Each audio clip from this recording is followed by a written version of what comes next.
Hi, பூண்டூறுகாய் யாருக்கெல்லாம் வேணுமோ கீழே தெரியுற வாட்ஸ்அப் நம்பருக்கு உங்களோட ஆர்டரை புக் பண்ணிக்கோங்க. பூண்டூறுகாய் வந்து பார்த்திங்கன்னா, இது வரைக்கும் நீங்கள் இந்த டேஸ்ட்டில் கண்டிப்பாக சாப்பிட்ருக்கவே மாட்டீங்க. நான் சேலஞ்ச் பண்ணி சொல்கிறேன். டேஸ்ட்டு உண்மையாகவே சூப்பராக இருக்கும். நீங்கள் இட்லி, தோசை, சப்பாத்தி எல்லா ரைஸுக்குமே வந்து பார்த்திங்கன்னா உங்களுக்கு காம்பினேஷன் சூப்பராக இருக்கும். ஒயிட் ரைஸில் நீங்கள் இதை வந்து பார்த்திங்கன்னா பிசைஞ்சு சாப்பிட்டா கூட டேஸ்ட்டு சூப்பராக இருக்கும்.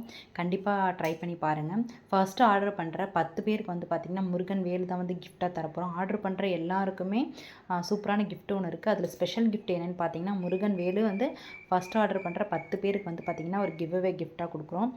இன்றைக்கி தான் வந்து பார்த்திங்கன்னா ஃப்ரெஷ் பேட்சாக செஞ்சுருக்கோம். இதில் வினிகர் எதுவுமே ஆட் பண்ணாமல் இயற்கையான முறையிலேயே சமைச்சிருக்கோம். நல்லெண்ணெய் ஊற்றி தான் சமைச்சிருக்கோம். எண்ணெய் ஏன் இவ்வளோ அதிகமாக இருக்குதுன்னு பார்த்தீங்கன்னா, பூண்டு ஊறுகாய் வந்து பார்த்திங்கன்னா ரொம்ப நாளைக்கு கெடாமல் இருக்கணும். வினிகர் எதுவும் ஆட் பண்ணாதனால பூண்டு ஊறுகாய் கெடாமல் இருக்கிறதுனால நான் வந்து பார்த்திங்கன்னா எண்ணெய் அதிகமாக இருக்குது. டேஸ்ட் பண்ணி பார்த்துட்டு மறக்காமல் எனக்கு கமெண்ட் பண்ணுங்கள். டேஸ்ட்டு சூப்பராக இருக்கும். நேம் வந்து பார்த்திங்கன்னா லக்ஷு பிக்கிள்ஸ் தான் வந்து பார்த்திங்கன்னா கீழே தெரியுற வாட்ஸ்அப் நம்பருக்கு உங்களோட ஆர்டரை புக் பண்ணிக்கோங்க. தேங்க்யூ.